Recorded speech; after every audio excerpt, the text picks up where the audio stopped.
நல்லா கம meal maker போட்ட வெஜ் பிரியாணி சிம்பிளாக ஈஸியாக எப்படி செய்யுதுன்னு பார்க்கலாம். ஒரு குக்கரில் எண்ணெய் நெய் ஊற்றிட்டு பட்டை கிராம்பு ஏலக்காய் போட்டு தாளிச்சிக்கோங்க. அதோட ஒரு பெரிய வெங்காயம் ஸ்லைஸாக கட் பண்ணி சேர்த்துட்டு 2 பச்சை மிளகா, ஒரு கையளவு புதினா இதையும் சேர்த்து நல்லா வதக்கிக்கோங்க. வெங்காயம் கலர் மாறினதும் நான் ஒரு 2 தக்காளி சேர்த்துருக்கேன். அதையும் சின்ன தக்காளி 2 சேர்த்துக்கோங்க. அதையும் சேர்த்து வதக்கிட்டு 2 ஸ்பூன் அளவுக்கு இஞ்சி பூண்டு பேஸ்ட்டு, தேவையான அளவு உப்பு சேர்த்துக்கோங்க. ஒரு கையளவுக்கு புதினா கொத்தமல்லி 2 பச்சை மிளகா மிக்சியில் அரைச்சி சேர்த்துக்கோங்க.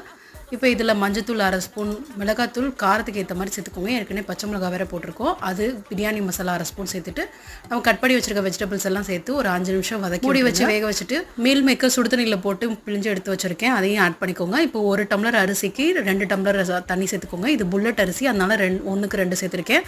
ஜீரக சம்பானா 1க்கு 1.5 போதும். இந்த ஸ்டேஜில் உப்பு செக் பண்ணிவிட்டு குக்கரை மூடி 10 நிமிஷம் சிம்மில் வச்சு எடுத்திங்கன்னா சூப்பரான மீல் மேக்கர் பிரியாணி ரெடி. இதிலே வெஜிடபிள்ஸ் மட்டும் போட்டு கூட செய்யலாம்.